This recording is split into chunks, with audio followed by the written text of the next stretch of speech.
help you? I'd like to see the man in charge. He's in here.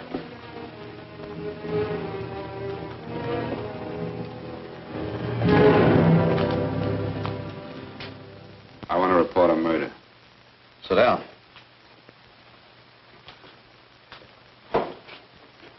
Where was this murder committed? San Francisco, last night. Who was murdered? I was.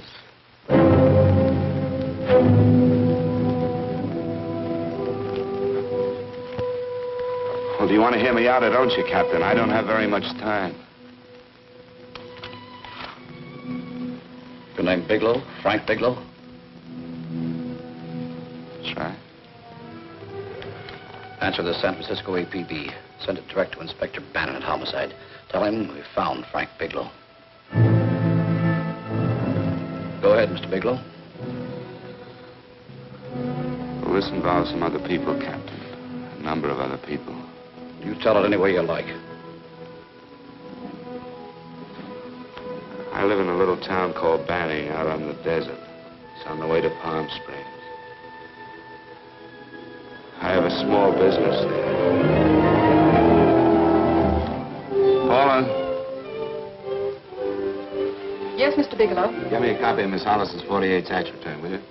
Oh, you better get the 47, too. Yes, Mr. Bigelow.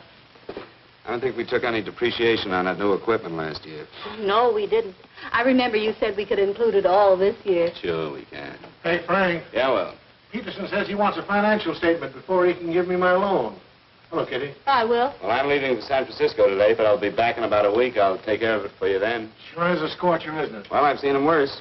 Well, have a nice time, Frank. Yeah, thanks, Will. Oh, why don't you come down to the place and let me give you another permanent? Makes your hair so much easier to manage in all this heat. I can't afford it right now. Maybe next month. Yeah, here it is. No, we didn't take it. Well, we can do it this year. You work it out any way you think best. Have a nice trip, Frank. Sure, Kitty. See you when I get back. Bon voyage. Why don't you come down anyway, Paula? We'll work out a deal on that permanent. Thanks. Maybe I will. Hello? Oh, hello, Mr. Hawkins. Just a moment. Do you want him to send your ticket over? No, I'll pick it up myself. No, never mind. Mr. Bigelow will pick it up at the station. Bye.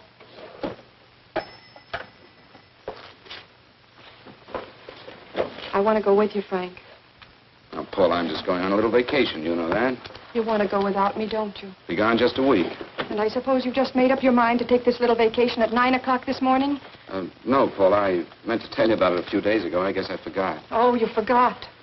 Paula, don't be like that. Don't be like what? You just drop a little announcement that you're going away. Not tomorrow or next week or next month, but today. No explanations, nothing. And I'm supposed to swallow the excuse that you need a little vacation. I just want to get away from town for a few days, that's all. Get away from this town or get away from me. Oh, Paula, please try to understand. How can you ask me to understand anything like this? No, I'm sorry, but I don't understand. Go to San Francisco, but don't expect me to be waiting for you when you get back.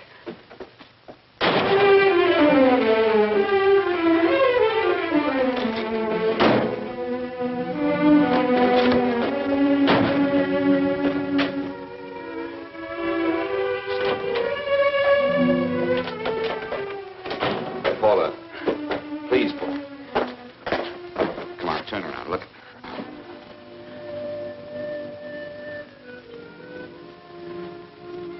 Come here. Why do you do this to me, Frank? Why can't you be honest with me? As honest as I am with you? Do you have to go? I have to go, Paula. I know what I'm doing. All right, go. Go anywhere you like. You can go to blazes for all I care. Paula. Paula. Yes, I know. I'm being foolish. Come here.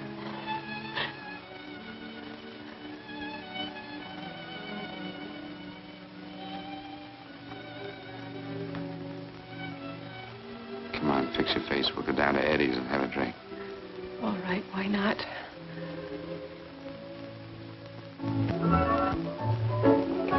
Hi, Paula. Hi, Eddie. Give us a couple of cold beers, will you? Coming up.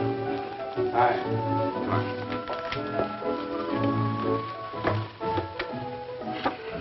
What a relief. This air conditioning feels good. I sure wish we had it in the office. It'd make working a pleasure. Well, if it stays this hot, don't bother going in the rest of the week. I win 2 races today. How many did you lose? Now, you would have to ask that. Kind of early for you two, ain't it? Too hot to work. That's what I like to hear.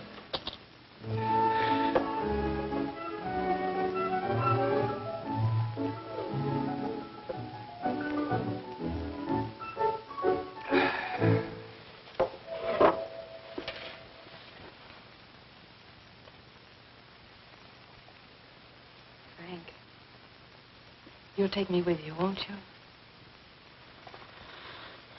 You will, won't you? Or am I crowding you? What do you mean, crowding me? Maybe you do need this week away alone. Maybe we both do. I know what's going on inside of you, Frank. You're just like any other man, only a little more so. You have a feeling of being trapped, hemmed in, and you don't know whether or not you like it. Look, Paula, I'm going to be honest with you. I care too much for you not to be honest with you. I'm as much concerned for your happiness as I am for my own. I know you've had one bad experience, Frank. I know all about it. But you don't know what it can do to 2 people, Paula. And the woman always gets hurt more than the man. I don't want you to get hurt, darling. More than anything in the world, I don't want you to get hurt.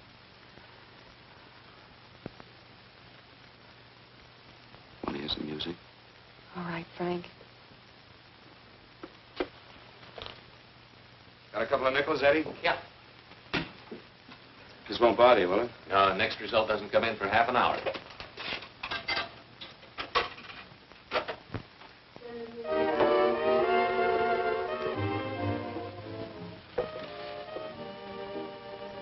I thought that by now we'd be married. No, I'm not going to crowd you anymore, Frank.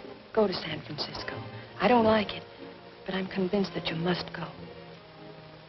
I want you to be very sure, Frank. If it's right, and I believe it is, we'll have something really wonderful together. If it isn't, we should both know it as soon as possible. So you see, even if I could stop you, I wouldn't do it now.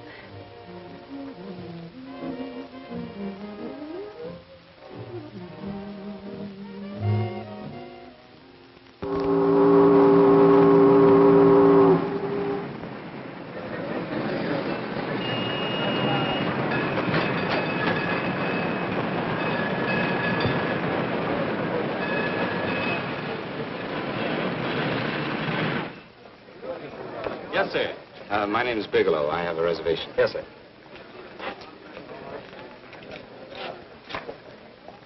Here we are, sir. My name is Bigelow. I have a reservation. I have it, sir. It's a very nice room on the 6th floor, facing the bay. Boy, this might help you enjoy your stay, Mr. Bigelow. It's a little booklet on how to have fun in San Francisco. Oh, thank you. Very welcome, sir. Thank you. Say, is it always like this around here? No, this is market week, and it's the last day, too. Boy, always around until you need him. Oh, 517? Thank you. Here's a message for you, Mr. Bigelow. Long-distance call came in about an hour ago from Banning, from a Paula Gibson. Oh, thank you. Very welcome. Show Mr. Bigelow to 618. Right this way, Slide.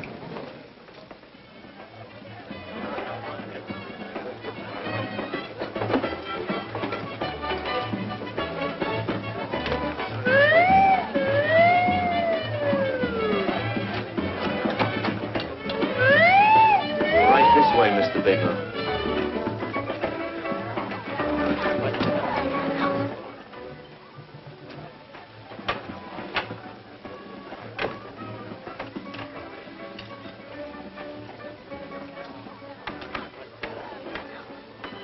Is there anything else, Mr. Bigelow? Oh, yes, you can get me a dry Manhattan and a package of razor blades. Yes, sir. Thank you. Oh, and you can leave that door open. Hello, operator. I want to speak to Miss Paula Gibson in Banning, California. Yeah, that's right. No, I'll wait. Hello? Hello, Paula. Oh, hello, Frank. How was the trip? Fine, just fine. Having a miserable time, I hope. Well, I don't know. I just got in. What was that? Market week. The place is crawling with traveling salesmen. You know, Charlie Anderson found out that you went away and he asked me to go out with him. Oh, really? How did he make out? I'm considering it. Is that what you called to tell me? I'll have you know that this call is strictly business, Mr. Bigelow. Did a Mr. Phillips phone you? A Eugene Phillips of Los Angeles. No. He will. He phoned the office 3 times today.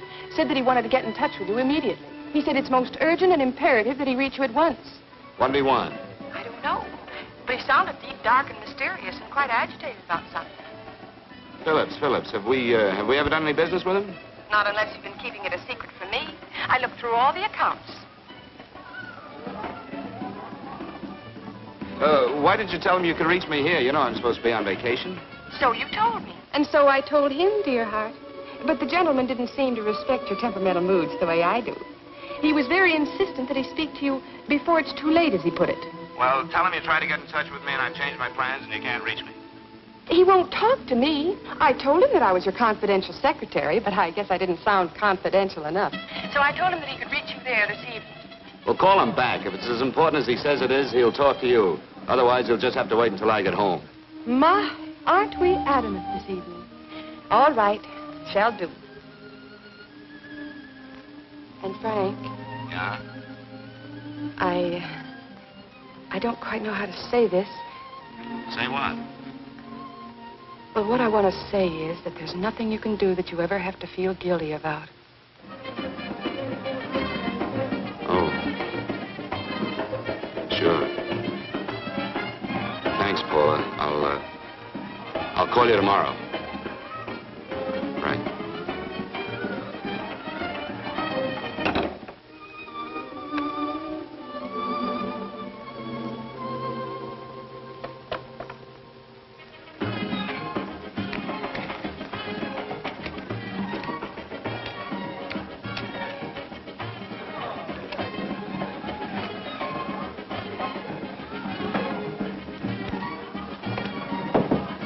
Oh, just put it there, please.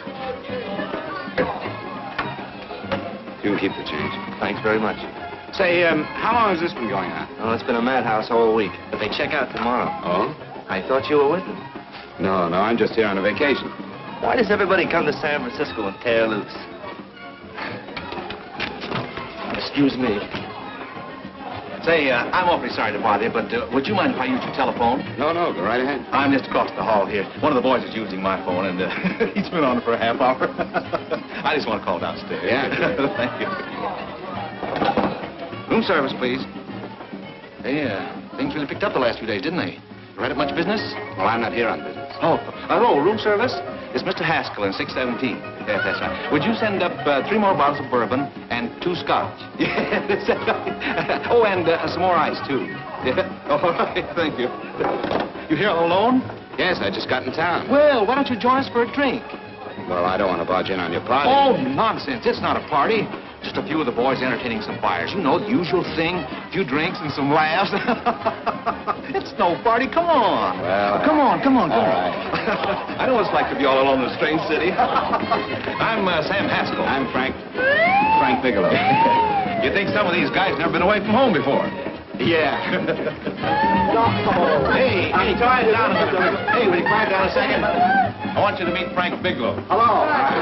This is Jane Carlisle. Hello. Bill Welch. How are you, Mr. Wells? Glad to know you, Bigelow. Jane's the prettiest buyer in San Francisco. Oh, hey, I resent that. You don't think I believe him, Elaine? Well, he spreads that from coast to coast. Oh, gee. But it's good for my morale anyway. I'm George Cantwell. Glad to know you, Mr. Bigelow. Bigelow, yes. Right on much business? He's not here on business. Oh?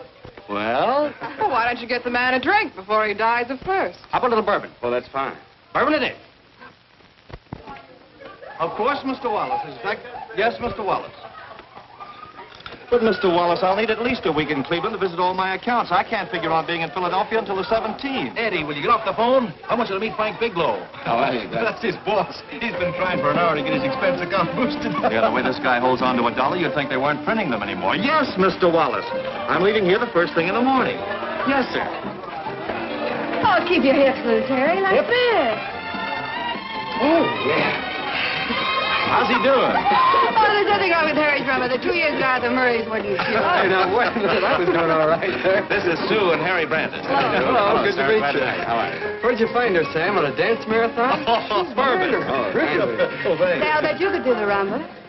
Well, a little, but I'm kind of rusty. Anything would be an improvement after Harry. Oh, how do you like that? Well, here goes. Hey, you're good. Oh, my wife, she's a good dancer, isn't she, Bigelow? Oh, yeah. Fellas, I thought you were going to show us a good time tonight. Is this doing the town? That's right. We practically bankrupt our stores to buy everything you've got. Then you keep us in this hotel room. I agree. This is my last night to howl before I go back to being a dutiful housewife. Well, it looks like we're stuck, boys. This is where we blow all our commissions in one night. And you're coming with us, Bigelow. Oh, no, thanks. You run along. I've got to get unpacked and have dinner. Oh, no, you're not going to get away from me. Now that I found a man who can dance, I'm going to hang on to him.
Place you got here. Wait till they hit the pitch in about an hour. That's when they really go out of their minds.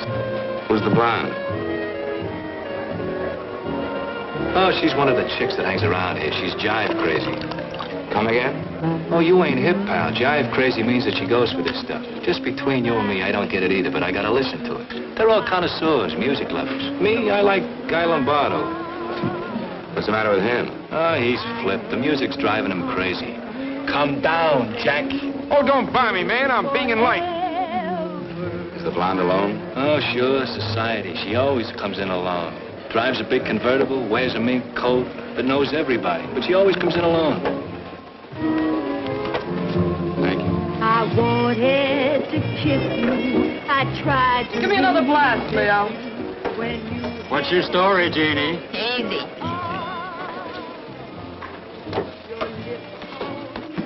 Hello. Easy. Dig the fisherman. Oh, that's really silk, isn't it? Can I buy you a drink? Sure thing. Give me a blast, Leo. Leo, I left my blast at the other end of the bar.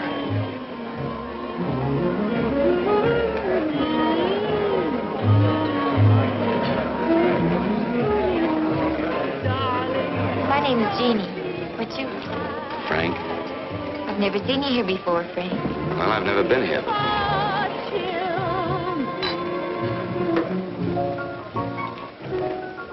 This isn't mine. Mine was bourbon. Well, sure it is. You saw me pour it. Give me a fresh drink. Anything you say. Oh, listen to that piano. Feel those vibrations. You don't get your kicks out of this, do you? I can live without it. Why do you stay here? I don't know. I bet I know. You're lonely in a big city. Why, you don't have to go into a routine with me. I like good company, too.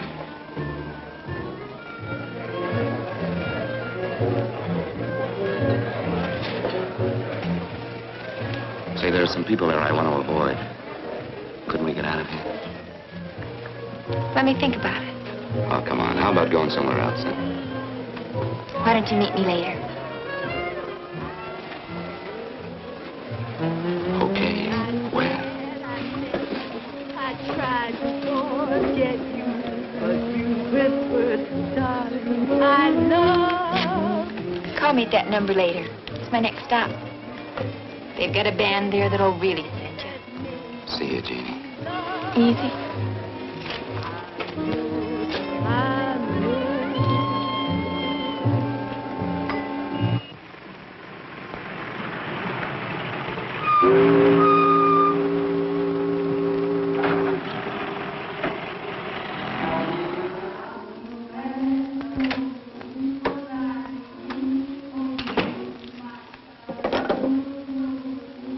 Never mind, operator.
Room service, please.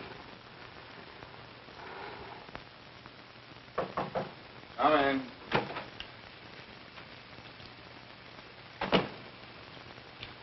Be right with you, waiter. Yes, sir. Rest well, sir? Yeah, sure. May I? Go ahead. It's on there for you. Thank you, sir. Would you like anything else? Oh, thank you, that's all.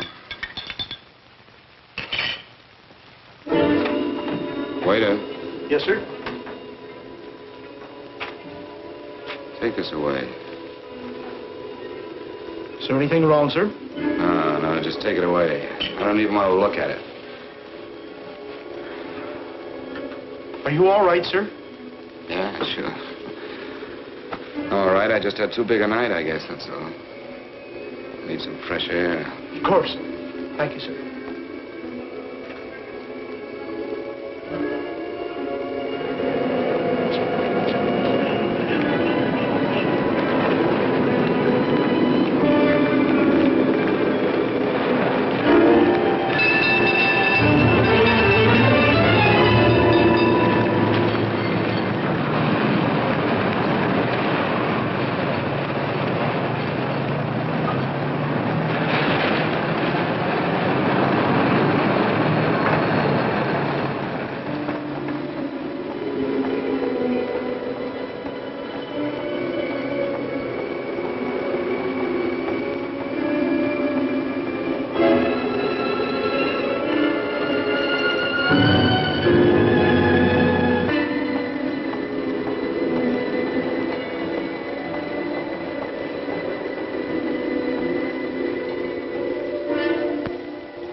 Lungs in good condition. Blood pressure normal. Heart fine. Well, it's a good thing everybody isn't like you, Mr. Bigelow. Put us doctors out of business. I'm glad to hear it, Doctor. I was a little worried. Don't let a little bellyache worry you. Could be just the change of climate. Well, it isn't exactly an ache, Doctor. It's kind of hard to describe the feeling. Maybe it was the drinks I had last night. I might have mixed them too much, huh? Let's have another look at that throat. You may finish dressing now, Mr. Bigelow. I want to get the results of those tests we took. Thank you, Doctor.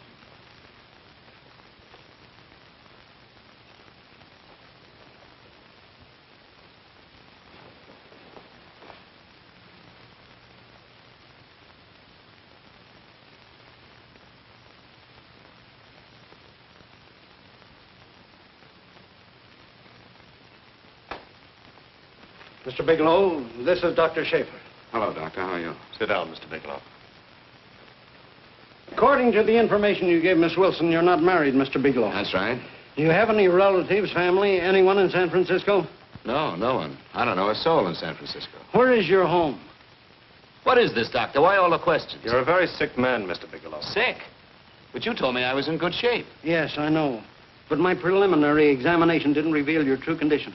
You sound as if it's pretty serious, Doctor. It's extremely serious. I want you to understand that we wouldn't tell you something like this unless we were absolutely certain. Well, of course, of course. You must steel yourself for a shock, Mr. Bigelow. Well, go on, Doctor. What is it you're trying to tell me? Our tests reveal the presence in your body of a luminous toxic matter. What is that exactly?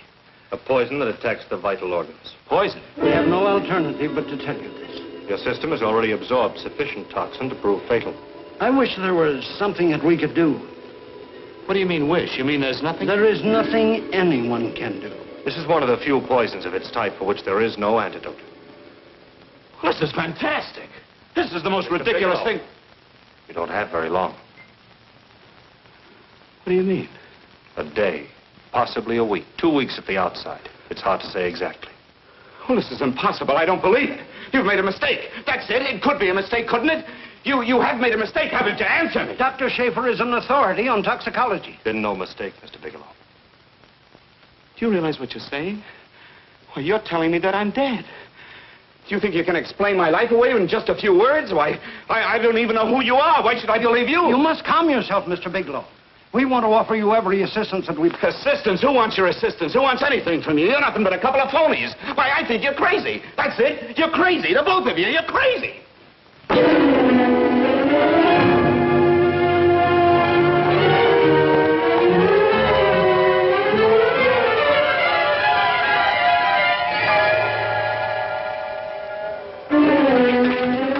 Where's the doctor? You can't come in. Come on, tell me. You have to go through the big before you come Get out here. of here. Doctor. What's the trouble here? What's the matter with you? Doctor, I want you to examine me for luminous poison.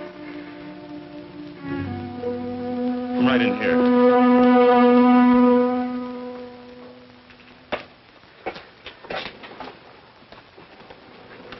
Yeah, you've got it all right. Your system has already absorbed it. Are you sure, Doctor? Are you absolutely certain? Couldn't there be some mistake?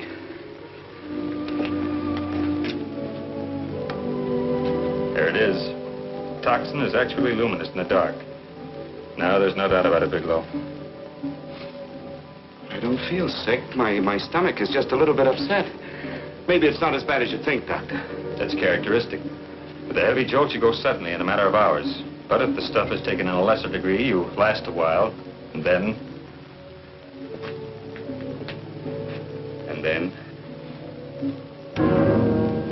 Give it to me straight, Doctor. Well, a number of things are involved. The systemic condition of the individual, the amount consumed, exertion. Yes? You won't feel too badly for a while. Then it will happen suddenly. A day, 2 days, a week at the most.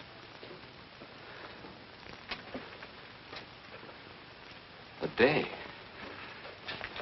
2 days. There's nothing that can be done now. If it had been caught in time, your stomach could have been washed out. But you've had it in you for some time now. For at least 12 hours, haven't you, Bigelow? I don't know. You don't know? No. Don't you know how you got it? No. This is no accident. Somebody knew how to handle that stuff. That wax is tasteless and odorless. The amount of alcohol in your body, you must have got it in liquor. I was drinking last night. Arrange for your admission to the hospital immediately. Of course, I'll have to notify the police. This is a case for homicide. Homicide? I don't think you fully understand, Bigelow. You've been murdered.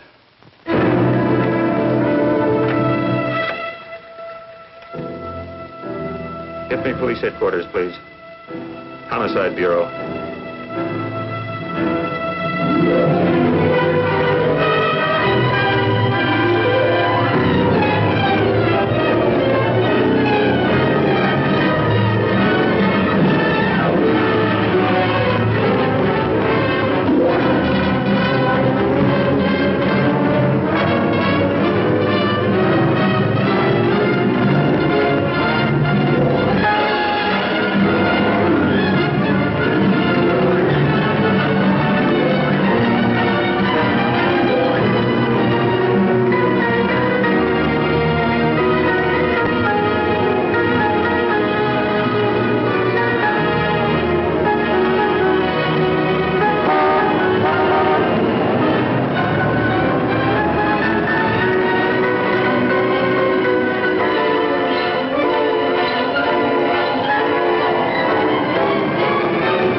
Open up.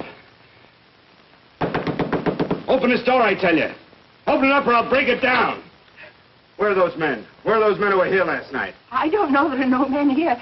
Please go away. Don't lie to me. Where are they? Mister, this lady just checked in. Those men aren't here no longer. They checked out of the hotel early this morning. Checked out? Please go away. I'm sorry. I'm terribly sorry.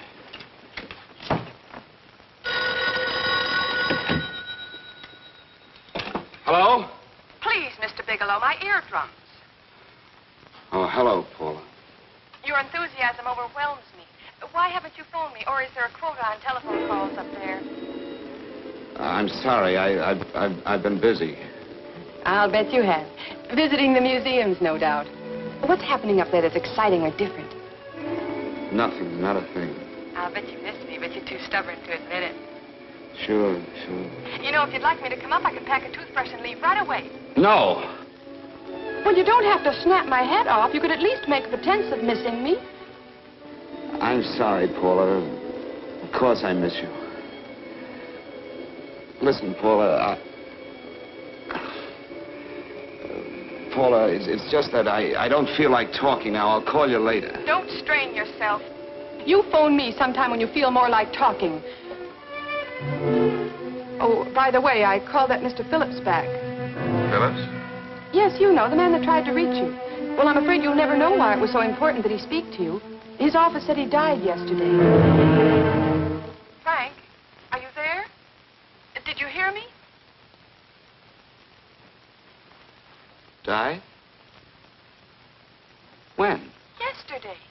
So you won't have to bother your little head about him anymore. You can just go ahead and have fun. Paula, what did he die from? Do you know? I suppose he died from whatever people usually die from. Well, didn't they tell you? Don't you know? What are you getting so excited about? You said you didn't even know the man. Listen, where's his office located? What difference does it make? You can't talk to him now. I told you the man's dead. Paula, will you stop talking so much and tell me where his office is? All right. It's the Phillips Importing and Exporting Company, Bradbury Building, Los Angeles. Bradbury Building, Los Angeles. That's right. Say, this is really a switch. Listen, if you want to reach me, I'll be in Los Angeles. Are you out of your mind? I'm sorry, Paula. I've got to hurry. Wait a minute. Where in Los Angeles? The Allison Hotel. Goodbye, Paula.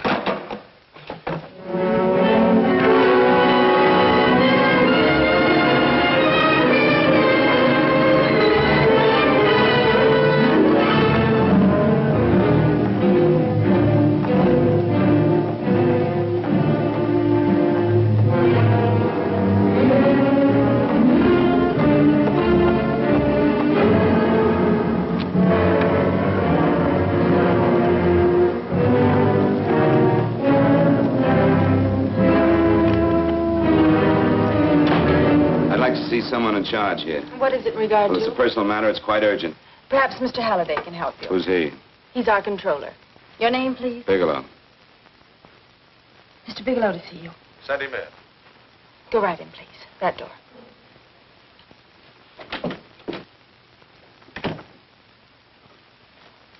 Mr. Bigelow? How are you, Mr. Halliday? What can I do for you? Well, Mr. Phillips phoned my office several times yesterday. I'd like to find out what it's all about. You know Mr. Phillips died yesterday? Yes, I know. Well, I don't understand. If he phoned you, didn't he tell you what it was about? Well, he didn't speak to me. I wasn't in my office at the time, and he wouldn't tell my secretary. Well, I'm afraid I can't be of much help, Mr. Bigelow. I have no idea why Mr. Phillips tried to reach you. I'm sorry you had to make the trip for nothing. How do you know I made a trip? I didn't say anything about making a trip. I merely said he phoned my office. My office could be here in Los Angeles. Miss Foster, Yes? didn't you mention something yesterday about Mr. Phillips speaking with Mr. Bigelow in San Francisco? I said that he had phoned Mr. Bigelow's office in Banning, but that Mr. Bigelow was staying at the St. Francis Hotel in San Francisco. I'm sorry you misunderstood me. Do you know why Mr. Phillips called? No, I don't. All right, thank you, Miss Foster. You can understand that we've been somewhat upset around here. Now, if you don't mind...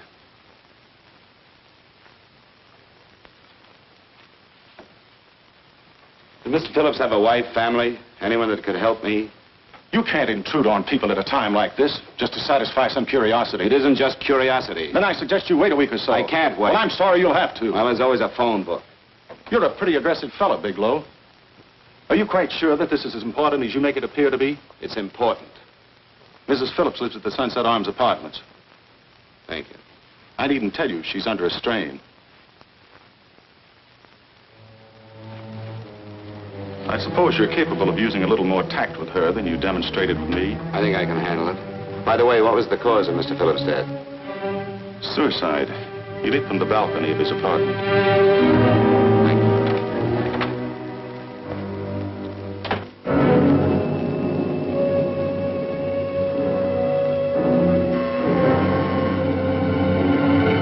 Come in, Mr. Bigelow.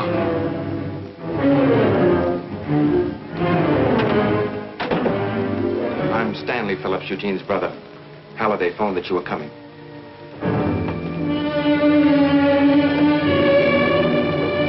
This is my sister-in-law, Mrs. Phillips. I'll try to make this as brief as possible, Mrs. Phillips. I'm afraid I can't be of any help to you, Mr. Bigelow. I haven't the slightest idea why my husband wanted to speak to you. I guess Halliday covered just about everything. Did your husband ever mention anything about me, Mrs. Phillips? Anything at all? No. I can't recall Eugene ever having mentioned your name.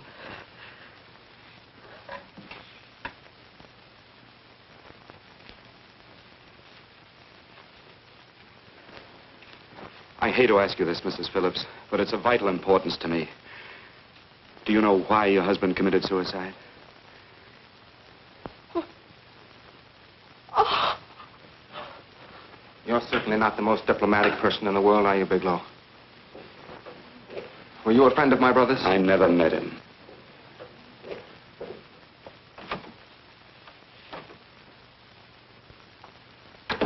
My brother was in a jam, a pretty bad jam. He was arrested 2 days ago. He sold some iridium to a dealer by the name of Majak. It's a very rare metal, very costly. Anyway, the iridium turned out to be stolen. He was released on bail yesterday, but he faced a pretty stiff prison term. And have committed suicide for less. Yes, I know. That's how the police feel about it. What puzzles me, though, is this crooked deal. Knowing Eugene, you wouldn't say he's the type of man to be mixed up in anything like that, now would you? I told you I never met him. That's right, so you did. Now, what's this all got to do with you, Bigelow? I don't know.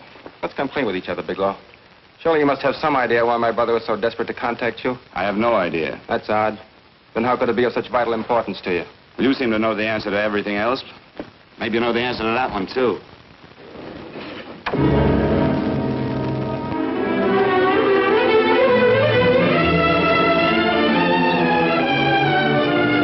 There's a message here for you to call operator 82 at Banning. Oh, thank you. Show Mr. Bigelow to room 821. Say, would you have the operator put this call through to my room right away? I'll take it up there. Thank you. Hello, operator. I'll call you if I need anything. Thank you, sir. Hello, Paula? Well, Sinbad, I'd just about given you up for lost. Do you mind telling me just why you rushed down to Los Angeles? I can't explain it to you just now, Paula. I just can't explain it. What's going on, Frank? You don't even sound like yourself. Well, I'm just a little tired, Paula, that's all. But I miss you. Oh, Frank. I can't tell you how good it is to hear you say that. And here I was worrying that I'd lost my charm. When are you coming home, Frank? Soon, Paula. I'll be home soon. I'll go right out and get myself a permanent so I'll be pretty when you see me. Hey, guess what? I found that Phillips name in your notarial ledger. Notarial ledger? Yes, of all places. I remember now I made the entry myself. You had notarized a paper one morning before I came to work. What kind of paper was it? A bill of sale for a George Reynolds made out to Eugene Phillips of Los Angeles. So you see, I was right. We hadn't done any business with Phillips, only indirectly. What was the bill of sale for? A shipment of iridium, whatever that is. Iridium? You mentioned at the time that this fellow Reynolds had made some kind of a deal in Palm Springs, and he stopped in your office early in the morning on his way north to have it notarized. Wait a minute. Wait a minute, George Reynolds. That was about 6 months ago, wasn't it? That's right, 6 months ago. Thanks, Paul. Oh, goodbye. Goodbye. Hello, operator. Get that number back for me.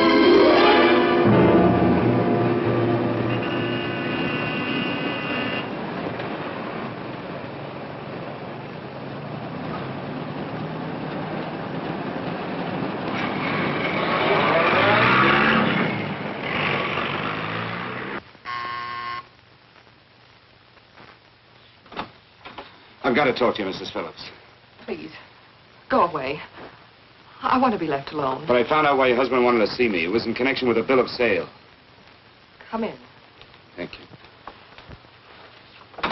What do you know about a man named George Reynolds? George Reynolds? Yes. Why, that's the man my husband claimed sold him the iridium. And what did Reynolds claim? Reynolds disappeared. Yes? About 2 months ago, my husband grew suspicious that something was wrong. Since then, he tried in every way to locate Reynolds, but could find no trace of him. But I don't get it. Your husband could have proved he made a legitimate deal by showing the bill of sale he got from Reynolds. Then there was a bill of sale? Yes, of course there was. My husband swore there was, but at the time of his arrest, he couldn't find it. It was mysteriously missing. Well, then, if your husband could have shown proof, it would have been George Reynolds who would have faced the prison term. Eugene was convinced that Reynolds had stolen the bill of sale. He was the only one who had reason to eliminate evidence of the transaction. Thank you, Mrs. much. You've been very helpful. Oh, if you'd only come sooner, Mr. Bigelow. My husband might be alive today. I know.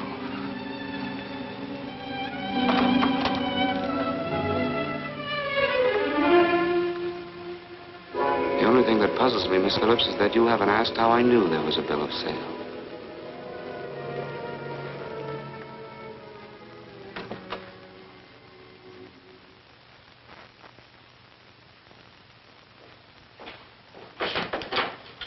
Mr. Holliday isn't in. He should be back shortly. I think you're the one who can help me, Miss Foster. Mr. Phillips tried to reach someone else before he called me yesterday, didn't he? Why don't you ask Mr. Holliday? Obviously, Mr. Holliday wasn't here yesterday, or he wouldn't have had to learn from you that Phillips called me. And you're the logical person to know who else Phillips called. I don't believe that's any of your business, Mr. Bigelow. Don't think you're revealing anything confidential, Miss Foster. I know that he tried to reach somebody else. Mrs. Phillips told me. You're bluffing, Mr. Bigelow. I don't know what you're after, but you're trying to trick me. Mrs. Phillips didn't tell you a thing. How do you know that? Mrs. Phillips knows nothing about it. She doesn't. Well, why wouldn't she? Wait a minute. I was talking about George Reynolds. Who did you think I meant? Just who is it that Mrs. Phillips doesn't know I about? told you before, that's none of your business. All right, young lady, I'm going to give it to you straight. Phillips was murdered. Murdered? I don't believe you. He told me because he needed me to clear him. Phillips was innocent. Innocent men don't have to jump out of windows. Murdered? Just who are you trying to protect, Miss Foster? Why are you so afraid to tell the truth? I'm not protecting anybody. I haven't any more to say. All right, young listen to me. This thing is going to explode wide open. If you've got nothing to hide, you better start talking. Or maybe you are mixed up. No! Well, then come on. Mr. Phillips called Marla Rakubian. He went to see her yesterday morning. Who's Marla Rakubian? She's a model. She and Mr. Phillips used to be quite friendly, but he hadn't been seeing her for quite some time. Come on. The last couple of months, he'd been trying to locate her and finally learned where she lived yesterday morning. When he returned from seeing her, he was terribly upset and excited. That's when he had me put in the calls for you. When he couldn't reach you, he went home. The last time I saw him alive. Give me Marla Rakubian's address. I don't think Mr. Phillips realized I was aware of his friendship with Marla Rakubian, and out of respect for him, I never intended to tell anybody. I had no idea that she had anything to do with the trouble he was in. I admire your discretion, Miss Foster. You know, you must be pretty friendly with Stanley, Miss Foster.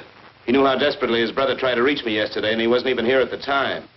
And now you seem to know all about what happened in Mrs. Phillips' apartment.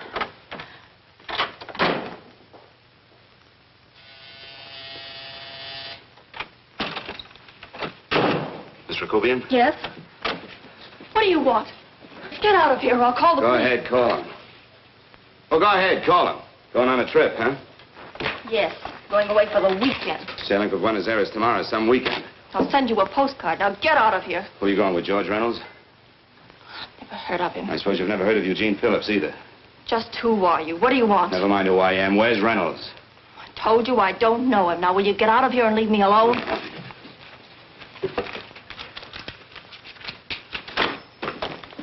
So you never heard of George Reynolds, huh? And don't try to tell me that this isn't him because I've seen him. If you think you can scare me, you're crazy. Look, I know that Phillips came here yesterday. And right after he left, he was pushed out of a 6-story window. Pushed? Phillips committed suicide. Your playmate Reynolds murdered Phillips. Then he went up to San Francisco to get me. Because I knew about a certain bill of sale. I don't know what you're talking about. You're in this right up to your pretty little neck. I'm not mixed up in anything. Get your hands up. Drop that picture on the couch. Turn around. Don't get any ideas because I'm not afraid to use this. Give me your wallet.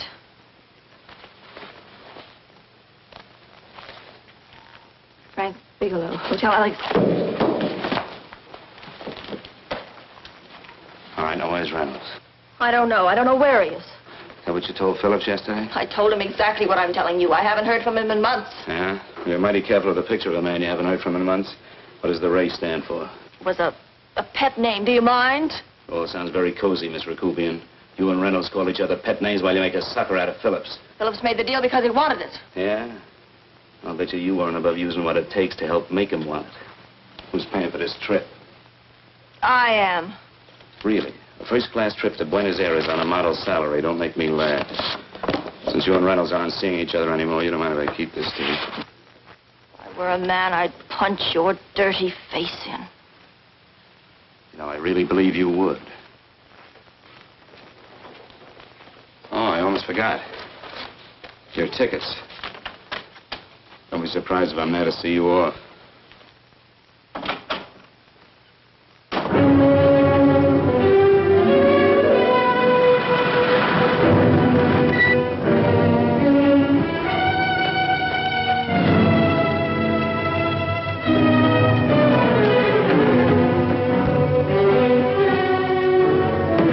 Angelo. Angelo! Oh, Angelo. Do you remember taking this picture of George Reynolds? I take so many pictures, I can't remember them all. This gentleman is a friend of his and would like his address. We have no card on him. I don't think we ought to do that. He's willing to pay $20 for it. That's the paper we used last year. Of course, you understand, we usually don't give out the information about our clients. I know, you're a couple of high-class fellas. Thank you. Revealing anything confidential is against the ethics of our establishment. That's right. Honesty is the best policy. Of course. But in your case, inasmuch as you're a personal friend of Mr. Reynolds... Thanks. I knew you'd come through. Got it. Here it is. We don't have his address. He must have called for the picture. But he couldn't have been a very good friend of yours, mister. Because his name is not George Reynolds. It isn't? Well, what is it? It's Huh? Oh. Here. It's Raymond Rakubian. Rakubian? What's so unusual about that? The picture's signed Ray, isn't it? Yeah. Yeah.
Your lips told me, baby, then I thought that maybe love.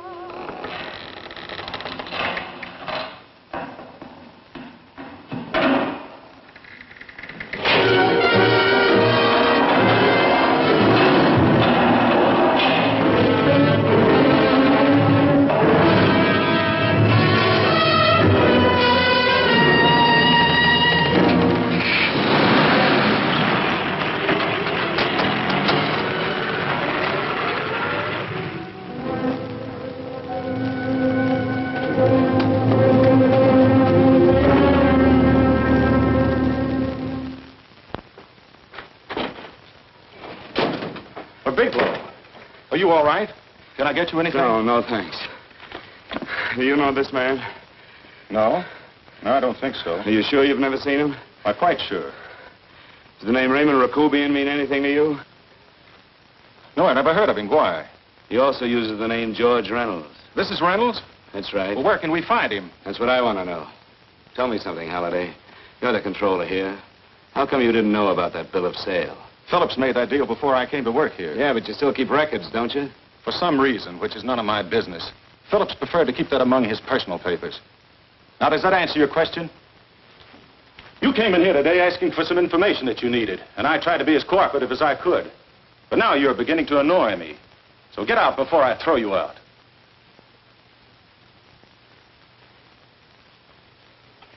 You know, you really frighten me.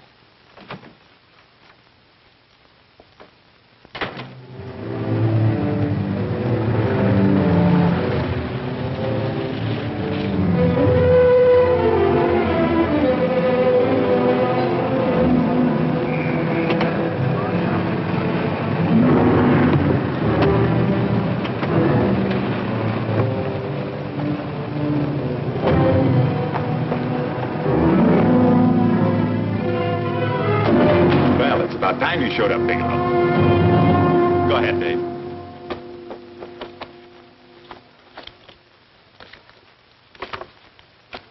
Real cute, ain't you, Bigelow? Just real cute. Marla didn't lose much time getting a hold of you guys, did she? Shut up. Let's go, Bigelow. Look at him. He can't take it. Soft in the back. You do that again and I'll kick your face. Lay off, Chester. Cut it out. Shut up! Who asked you? Better let him answer. The clerk might know he's in. Go ahead, Bigelow.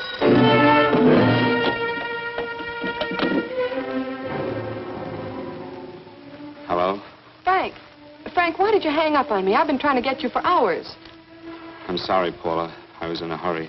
Well, don't be in such a hurry this time. You didn't give me a chance to finish what I had to say. Say. I wanted to tell you that McGowan was in hollering his head off because you didn't go over the books. Tell McGowan to get another auditor. Sure. Sure, I'll just do that little thing and lose the best paying account we've got. Do as I tell you, Paula.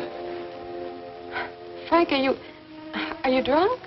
Paula, how much we got in the bank? About $2,200. Draw it out tomorrow.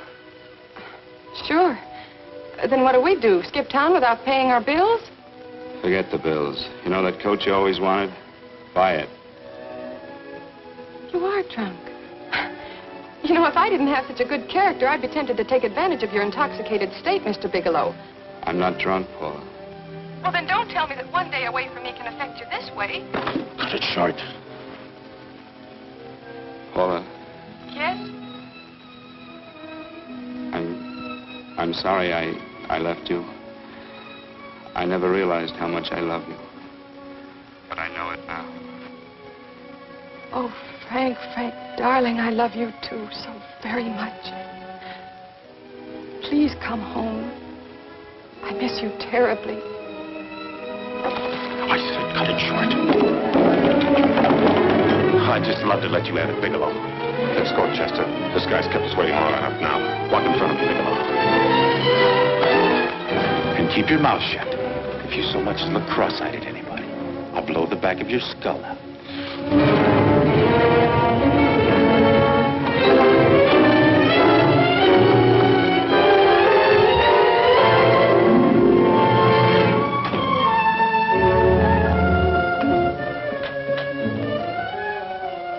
Bigelow's real cute. He wanted to get tough with Chester. He don't know Chester. Did you get the picture? Don't I always get what Mr. Majak sends me after? Majak? That's right. I'm the dealer who bought the iridium from Phillips. I get it. You have Rakubian unload stolen stuff on Phillips with the help of Marla here, and then you buy it back from him. Oh, you certainly made a sucker out of Phillips. What is it, Mr. Bigelow? Exactly what is on your mind? I'm looking for Raymond Rakubian. What? Well, now, Marla here has told you everything else. I'm sure she must have told you that, too. You don't expect me to believe this conversation. So, what is on your mind? I mean, underneath. You forced your way into my affairs, and now I want to know why. I just told you. I'm looking for Raymond Rakubian. Don't get cute. I'm just itching to work you over. Soft in the belly. Can't take it. See what I tell you?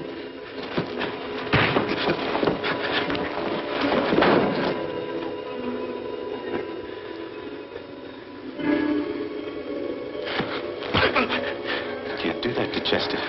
I'm going to blow your guts out. Easy. Lay off, Chester. Not now. Look at him. He's so scared of Chester, he'd talk now. He's not afraid, Chester. You can tell from a man's eyes when he is afraid. Look at his eyes.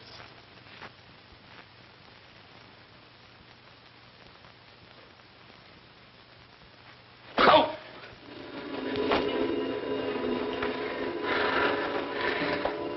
I'm telling you, Majak, you better keep him away from me or he's really going to have to use that gun. Go away, Chester, please. Do what I tell you, my boy. Please. And help Dave. Joe. You're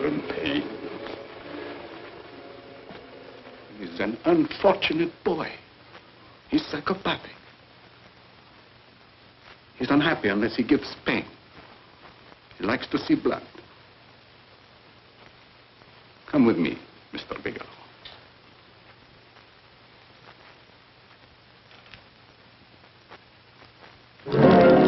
Raymond Rakubian was my nephew. He could not possibly have tried to kill you. He's been dead 5 months.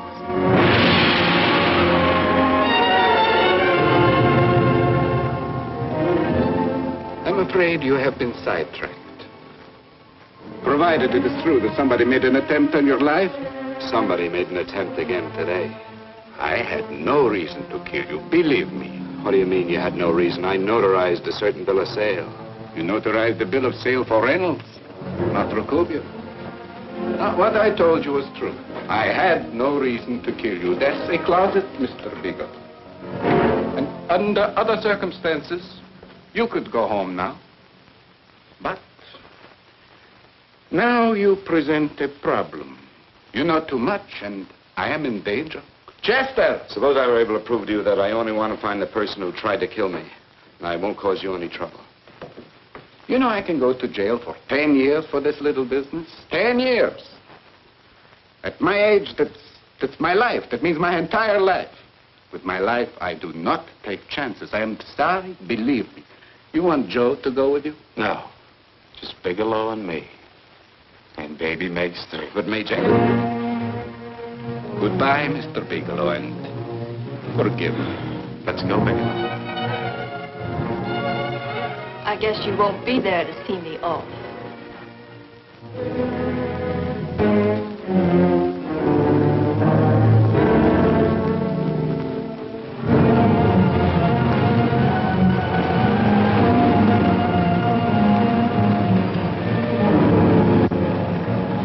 You tried to make a boob out of me in front of Major. You shouldn't have done that, Bigelow. I don't like that. I'm going to enjoy this, Bigelow. I've done jobs like this before. I knocked off guys I could like. But I don't like you, Bigelow. I never liked that puss of yours from the minute I seen it. Yeah. I'm going to enjoy this.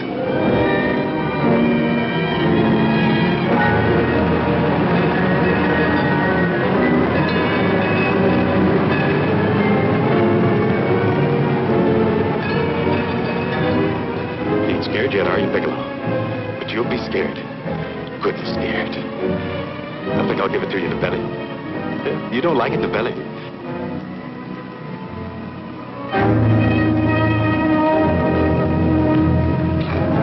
Good. Try it. I'd just love you to try it, Bigelow. Why don't you try it? Go ahead.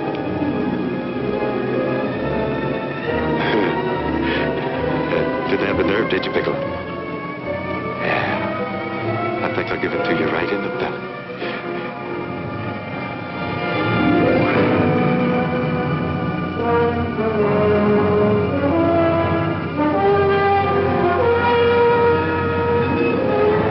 It takes longer when you get it in the belly. It's nice and slow. That's the way I want to see you go, Bigelow. Nice and slow.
eyes. Yes, I'm all right, Paula, but what are you doing here? How did you get here? Freddie Ross threw me down. I had to come. I had to see you. You shouldn't have come, Paula. You shouldn't have. What is it, Frank? You're in some kind of trouble. I know it. Look at you. You're a sight. Your clothes look as if you've slept in them. Are you ill? You are. You're feverish. I'm all right, Paula, and I'm not in any trouble, believe me. You're lying, Frank. Right after I spoke to you, I got a phone call from the San Francisco police. They asked if I knew where you were. You didn't tell them anything, did you? Of course not. It was the homicide detective that called. What is it, Frank? If you're in any kind of trouble, you certainly can trust me. Look, I'm not in any trouble with the police, Paula, believe me. But you can't stay here. You've got to go back to Banning right away. No, I won't go, Frank. I won't. I'm staying here with you. Paula, it's better that you go back, believe me. Why? What's this all about? What have you got to do with this Phillips and Reynolds? Phillips was murdered. What could that possibly have to do with you? All you did was notarize a paper. You've notarized hundreds of papers. I know. All I did was notarize one little paper out of hundreds. Frank, you frighten me. You don't even act like yourself. I know that you're in trouble, that something is wrong, that you're in serious trouble. You frighten me, Frank. Oh, don't be frightened, Paula. Don't ever be frightened of anything again. Will you promise me that? I love you so much, darling, more than you seem able to understand. Oh. I never really knew happiness until I loved you. Sometimes when I used to be afraid that you weren't sure how you felt, I tried to hold back, but I couldn't. Losing you would have been losing everything. There would have been nothing left. Don't, Paula, don't. Now I'm afraid again. Somehow I feel that I'm going to lose you, but there's nothing I can do about it. I feel so helpless. You're leaving me out of something. Tell me, Frank, what is it? Give me a chance to fight back. Just give me a chance, please. You do love me, don't you? Oh, yes, Paula, I love you. I never was more certain of anything in my life. I wasn't sure before. I was a little blind, I guess, but believe me, I'm sure now. Can you understand that, Paula? I understand. A man can be like that, Paula. Something has to happen. It can be a big thing or a little thing, but it can make him realize how much someone means to him, how much he really loves her. Oh, and I love you, Paula. More than I ever thought it possible to love anyone in the world, I love you. Then why won't you tell me about this trouble you're in? Why won't you try to let me help you? You can't help me, Paula. You don't want my help. Oh, Paula, there's nothing you can do. Will you believe me? So will you please go home, please? No, Frank. I won't go. I know you're in trouble. I can't leave you like this. All right, Paula, look, wait for me in the lobby of the hotel, and I'll be back for you soon, I promise. You promise? You're yes, sure? Paula, I promise. Is that a new outfit? Yes. Oh, that's beautiful.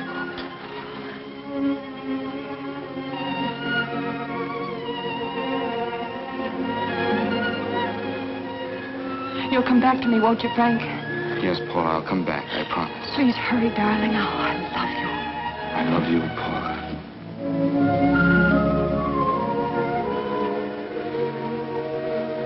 Goodbye, Paula.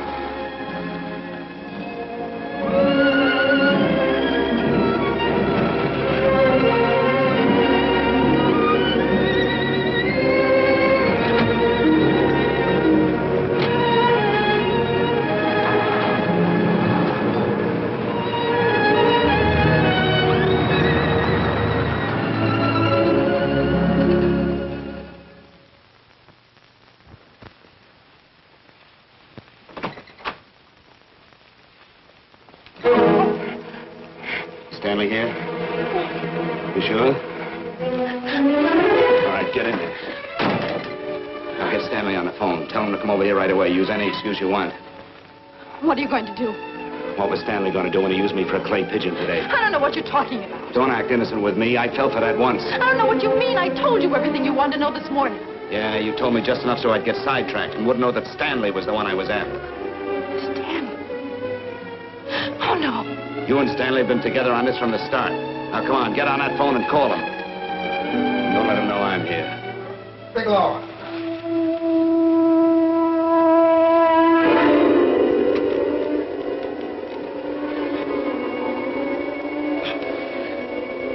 You've been sidetracked, all right.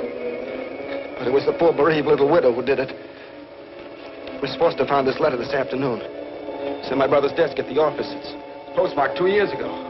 It isn't exactly the kind of a letter that a married woman gets from a casual friend. I'm sure my brother wasn't aware that they were so well acquainted when he hired Halliday. What's the matter with him? all right since dinner. Where did he have dinner? At Mrs. Phillips' apartment. Halliday was there, too, and Stanley confronted them with that letter. Did you have anything to drink? Yes, why? How long ago? Half an hour ago, just before I came here. Miss Foster, get on the phone, call the emergency hospital. Have them get an ambulance over here right away. What? Tell them to prepare a stomach wash for luminous poisoning. Luminous poisoning? Go on, do what I tell you. You may still have a chance to save his life. Go on!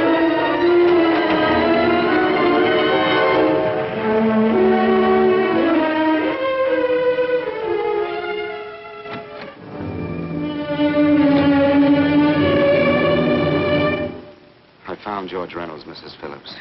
He's been dead for 5 months. And he didn't steal the bill of sale. No, he didn't. But you could have stolen it. How dare you? You knew who I was when I came here today. But you were surprised to see me alive, weren't you? But I'm not alive, Mrs. Phillips. Sure, I can stand here and talk to you. I can breathe and I can move. But I'm not alive. Because I did take that poison. And nothing can save me. What are you going to do? If I kill you now, I have nothing to lose. No, you've got to listen to me. You've got to give me a chance. But I didn't have a chance. It was Halliday. Believe me, it was Halliday. He made me steal the bill of sale. He planned everything. What about this letter? Your husband knew about you and Halliday. He found it only yesterday. He accused Halliday. They fought, and Halliday pushed him over this balcony. And why me? Why did he want to kill me? Because you could have proved there was a bill of sale, that my husband had no reason to commit suicide. Halliday was desperate. After he killed my husband, he found out about the phone calls to you. He thought you spoke to him, that you knew enough to involve him.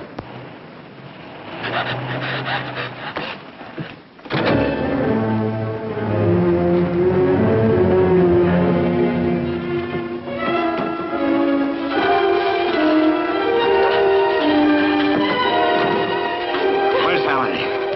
Where is he? He's in the office. This time you don't warn him.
break it up. Move along now. Let's get going. Come on.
All I did was notarize a bill of sale.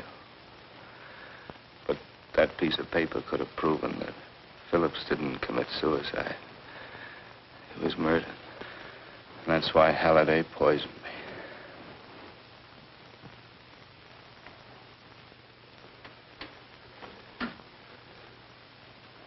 Would you?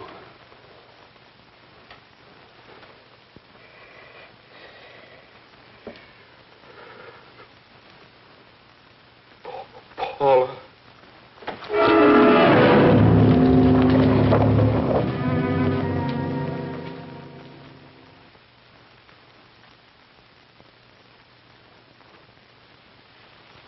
Call the morgue.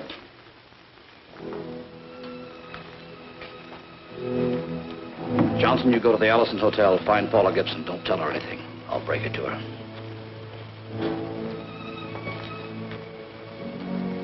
How shall I make out the report on him, Captain? Better make it dead on arrival.